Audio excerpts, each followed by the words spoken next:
Doctora, que entre paréntesis, no es que nos abandonó ni que nosotros la ignoramos, es que sencillamente está en otras cosas, me imagino también al margen de lo que es en realidad el desarrollo específico de las actividades de SAPI y COAPI. Así que buenas tardes, doctora María Esther, ¿cómo está?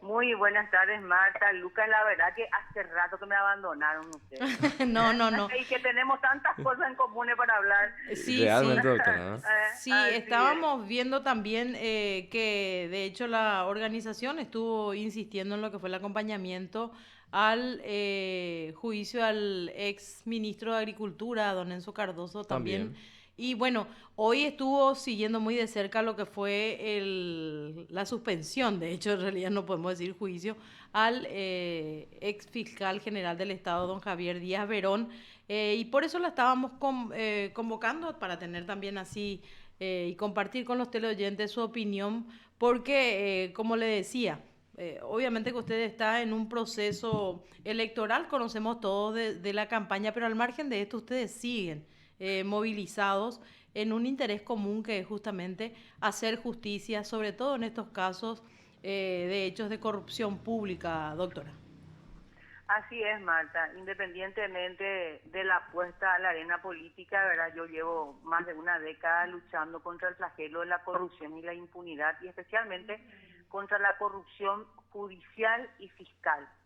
Y en esos largos tiempos o en esos años de lucha, lo que yo pude es tener el expertise, ese tino que necesitamos para detectar dónde están los problemas y bueno, y en ese aspecto hacemos lo que podemos, pero lo que estamos haciendo es demasiado eh, indispensable. Pareciera de cumplimiento imposible, pero yo creo que es indispensable que continuemos y por sobre todas las cosas fortalecer la sociedad civil.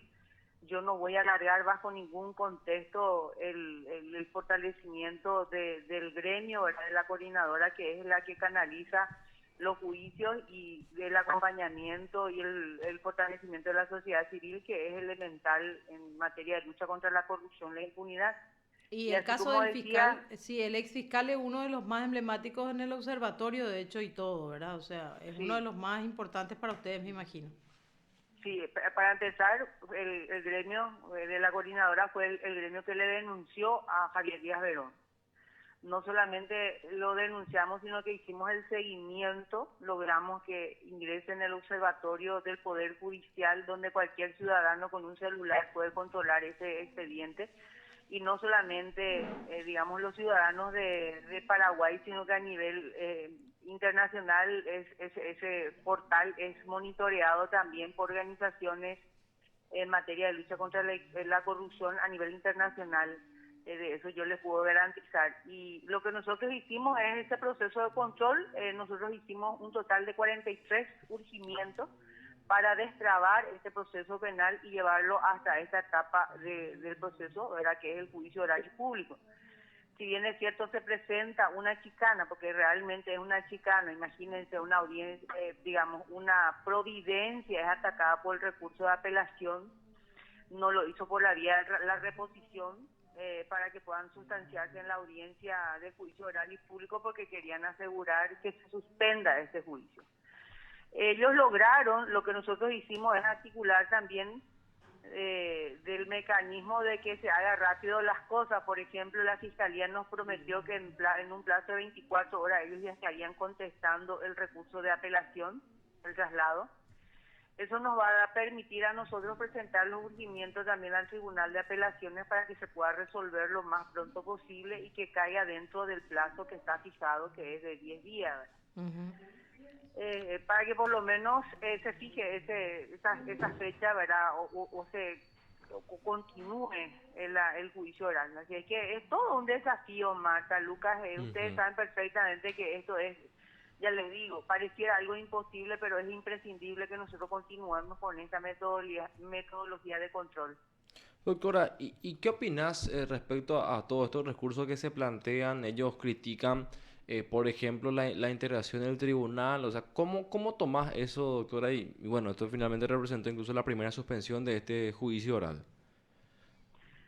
y yo repito, ¿verdad? Que son, ellos articulan chicanas. Yo creo que no existe ningún impedimento para que este tribunal sea el tribunal que juzgue la conducta, ¿verdad? Eso ya está resuelto. Así es que hay que esperar lo que diga el Tribunal de Apelaciones y obviamente continuar el proceso. Lo que dijo el fiscal fue, o la argumentación de ellos, que ellos querían evitar cualquier nulidad posterior al juicio oral y público. Entonces ellos optaron por allanarse al pedido de la defensa. Nosotros vamos a tratar de continuar el proceso por el simple hecho, o sea, con la única intención es de sustanciar el juicio. Otro dato también, ¿verdad? Que si bien es cierto no me están tocando, es el dato que hoy justamente abordé con el fiscal, fue que el ex fiscal Javier Díaz Verón, por ejemplo, tiene el beneficio del arresto domiciliario. Sí. Imagínense que en el 2018, agosto del 2018 empezó el proceso, la imputación más o menos finales o mediados de agosto. Nosotros tenemos a un ex fiscal general del Estado que está en su casa con permisos para salir a trabajar. Entonces, se desvirtúa totalmente. Entonces, tenemos una expectativa de pena de 10 años. Y bueno, lastimosamente, nuestros tribunales todavía no quieren aplicar la pena máxima en estos casos cuando se trata de autoridades así de la talla de un ex fiscal. Entonces probablemente si le dan 4 años, él ni siquiera va a pisar la cárcel, se va a ir directo a gozar de su libertad, ¿verdad? Entonces esos son temas que a mí me preocupan muchísimo, y no solamente a mí, sino que a la organización también, ¿verdad? Claro, exactamente, doctora. Y bueno, me imagino que también ahora más que nunca van a seguir todo esto. Decías, doctora, van a esperar a que se presente incluso la contestación y después para presentar esos tantos urgimientos que incluso todos los días presentan en todas las causas por corrupción que están pendientes de resolución, ya sea en la corte o incluso en cámara de apelación. Ok, esa es la forma como hacemos, Luca, porque primero que está bien argumentado. Nos costó muchísimo que nos reciba, por ejemplo, el escrito, porque ellos nos veían como un ser extraño, ¿verdad? Pero sin embargo demoró en que ellos entiendan de que la sociedad civil sí tiene legitimación. Y eso ellos, al agregar al expediente, entonces por lo menos ellos ya se sienten obligados a cumplir el plazo legal, ¿verdad? Sí. No solamente eso, yo les comento a ustedes, ¿verdad?, que nosotros hacemos un informe mensual, un relevamiento de todos los urgimientos y todas las notas que presentamos en el mes, y ese informe es remitido a cada ministro en su correo electrónico. Ese correo electrónico lo obtuvimos por la ley de acceso a la información pública, o sea que primero hicimos el pedido por la vía del acceso a la información pública para que nos envíen o nos remitan el correo electrónico de todos los ministros de la Corte. Entonces, a cada fin de mes ellos reciben un informe mensual. También la fiscal general del Estado, la fiscal adjunta de delitos económicos anticorrupción. Entonces ellos no pueden decir yo no sabía, Claro. o desconozco. Entonces por eso digo, ¿verdad?, de que el trabajo es un trabajo de hormiga. Imagínense que somos poquísimas personas, ¿verdad?, y abogados así que contados por los dedos, ¿verdad?, porque nadie quiere dedicar ese tiempo valioso que tiene, ¿verdad?, para acabar con la regla de la impunidad en Paraguay. Entonces nosotros hacemos lo que podemos, ¿verdad?, con lo que podemos. Pero por lo menos yo lo que siento es que las cosas van cambiando. Ya no es lo mismo hace como 4 o 5 años atrás, donde nadie tenía, por ejemplo, el control de estos procesos. Yo creo que esa parte estamos abordando súper bien y mejorando cada vez. Y respecto al proceso de los exministros Enzo Cardoso y Rodrigo Godoy, doctora, veíamos también que acompañaron ustedes en la causa anterior en la que se declaró la prescripción y ahora también están siguiendo muy de cerca esta causa en la que ya se rechazó el pedido de prescripción y ya está avanzando el juicio oral y público. Sí, en el expediente anterior, si bien es cierto, se dio la prescripción simple, ¿verdad? Nosotros logramos también que el fiscal Lonardi, apele esa resolución y por lo menos queremos escuchar o leer los argumentos del Tribunal de Apelaciones, y quisiéramos que llegue hasta la sala penal incluso, ¿verdad? Porque no podemos seguir permitiendo que por la mora judicial o por la mora fiscal, porque los fiscales tienen la obligación de urgir, no lo hacen. Ahora están articulando eso aleatoriamente porque ven que nosotros estamos haciendo lo que ellos deberían hacer. Entonces, no podemos nosotros seguir tolerando como pueblo, ¿verdad?, de que ellos sigan robando y que los jueces se laven la mano y saquen así tan simplemente, ¿verdad?, una impunidad sin ninguna consecuencia. Nosotros igual pedimos digamos, la auditoría de ese expediente que me hablaste, ¿verdad?, en que la jueza Elsa o el tribunal, ¿verdad?, dispuso por unanimidad la prescripción. Y con relación al segundo caso, que es el de Silvio Riveros, ahí por lo menos nosotros logramos, yo siempre digo, ¿verdad?, que si pudiéramos escribir un libro de cada expediente, la gente no va a creer todo lo que nosotros tuvimos que hacer para encontrar el expediente, para ubicar el expediente, para juntar el expediente, para urgir, para integrar la sala penal, la sala constitucional, porque cuando se empiezan a inhibir y a recusar es todo un lío. Eso requiere de mucho esfuerzo, de ir, ver, preguntar, urgir, y así se logró llevarlo primero a la audiencia preliminar, después destrabar otra vez todas las chicanas, ¿verdad?, y llevarlo a juicio oral y público. Y yo creo que ellos se sentaron desde el momento que ellos pensaron de que con este proceso también podían haber gozado de los mismos beneficios que logró con el otro juicio, ¿verdad? Pero en cambio aquí la magistrada fue clara. Ella dijo que no se daban los presupuestos para la prescripción, entonces al abrir el debate, entonces ellos seguramente están preocupados y van a dilatar. Nosotros lo que estamos haciendo es primero hablar digamos, a la Corte Suprema de Justicia, decir, ¿verdad?, que este juicio es un juicio del año 2013, que probablemente el otro año va a prescribir. Entonces nosotros lo que tenemos que hacer es acelerar este proceso para que termine, para que los plazos de las apelaciones, la casación, por lo menos se pueda hacer algo, así como pasó con Víctor Bogado, ¿verdad? Víctor Bogado fue también para nosotros una prueba de fuego, la forma como hicimos, ¿verdad?, llevarlo a juicio oral, apelación, casación. Nunca antes la Corte, en ese momento, ¿verdad?, porque ahora sí saca resoluciones en 24 horas cuando amerita la situación. Exactamente. Pero siempre tiene que estar la ciudadanía, eso es. Y es claro eso, doctora, de que, bueno, el acompañamiento también, sin duda alguna, es muy importante que la gente esté al tanto, y quedó claro con el caso de Ramón González Lara que si la Corte tiene voluntad puede resolver estos casos emblemáticos que corren peligro de prescripción o extinción en menos de 24 horas. Así es, y por eso digo que en el caso de Víctor Bogado también se dio. Que la sala penal, por ejemplo, en menos, no recuerdo bien, ¿verdad?, pero fue así, menos de 24 horas también resolvió, porque si no prescribía. Y con eso se logró sacarle a Víctor Bogado, que dicho sea de paso, ahora ya se está candidatando otra para diputado por Capital, ¿verdad? Es que lastimosamente las penas benignas y sin digamos, la prohibición de ocupar cargos públicos por lo menos 5 o 10 años, si no se implementa esa pena adicional, nosotros vamos a tener toda esta gente otra vez para el 2023, lastimosamente. Y en los casos que se da, doctora, la aplicación de esa sanción que imposibilita a la persona a ejercer cargos públicos, en muchos casos no queda firme, incluso pues tenemos el caso del concejal de Luque, hijo del fallecido ex senador Oscar González Dar, hablamos de Rubén González Chávez.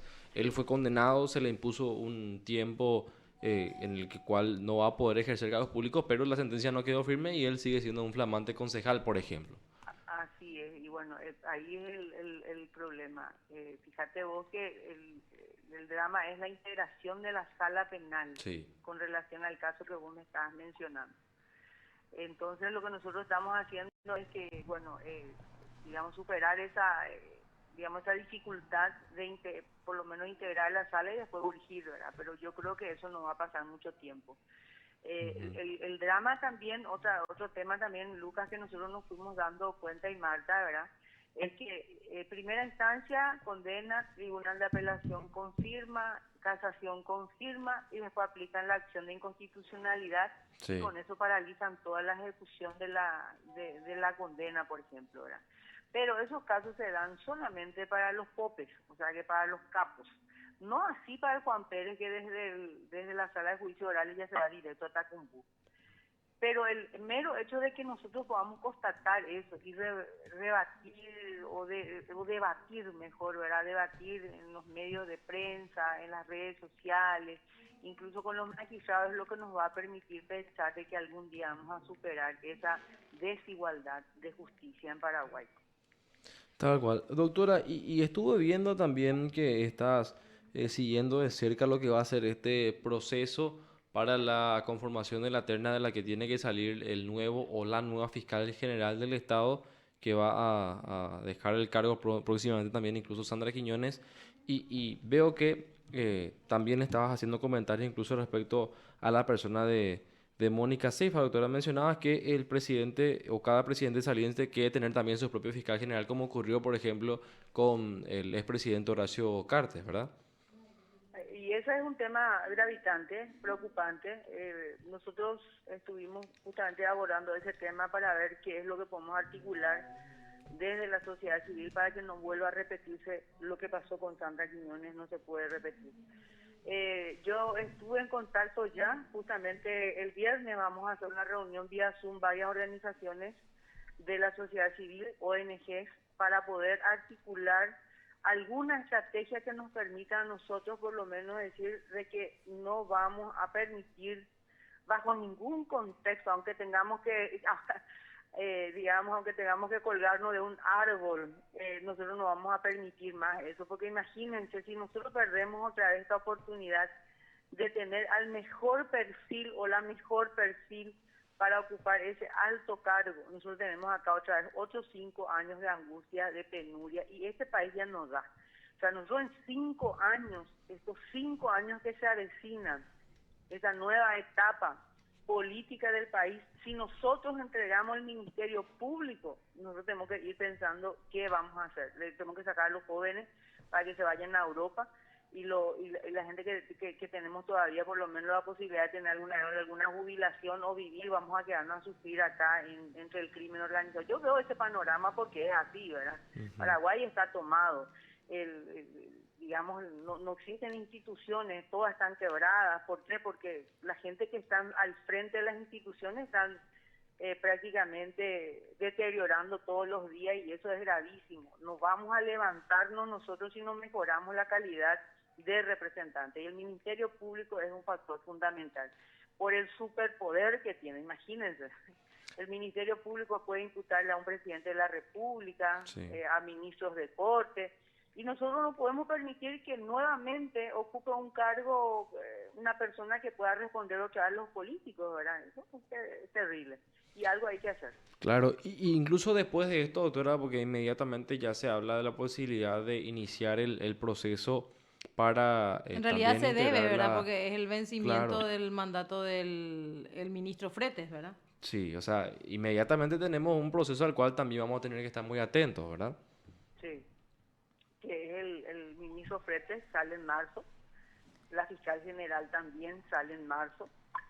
Lo que yo veo bien es que por lo menos se adelante, ¿verdad?, en las elecciones, la postulación para fiscal general del Estado por el tema de que, bueno, eso es por un lado, ¿verdad?, de Ujú. decir, bueno, no sabemos quiénes van a ganar, ¿verdad?, pero quien gane van a buscar a su manera, ¿verdad?, y hoy por lo menos el Senado vemos que hay una oposición, o sea que el Senado no está, siempre las resoluciones un poco más favorables a la ciudadanía salieron del Senado, por ejemplo, ¿verdad? Y no sabemos cómo se va a conformar en las próximas elecciones la Cámara de Senadores. Así es que tenemos que tener mucho cuidado con lo que están haciendo. Hay que analizar lo que está pasando en el Consejo de la Magistratura. Y Por de para eso pronto, justamente vamos a juntarnos. sí, por de pronto me imagino que ustedes ya evaluaron básicamente el reglamento. ¿Hay algunas cuestiones con las que coinciden, doctora? Yo te voy a ser honesta, Marta, todavía estamos, por eso te digo, eso voy a abordar con el grupo, nosotros vamos a hacer una reunión vía Zoom con ONG y representantes de la sociedad civil, donde vamos a iniciar la estrategia de cómo vamos primero a analizar el reglamento, ¿verdad? Así que yo hoy no te puedo dar una opinión porque todavía no sometí, porque en serio, Marta, te juro que yo no tengo tiempo. Son casi 50 expedientes de corrupción pública, más toda la oficina que tengo la responsabilidad también, entonces me cuesta muchísimo abarcar todo.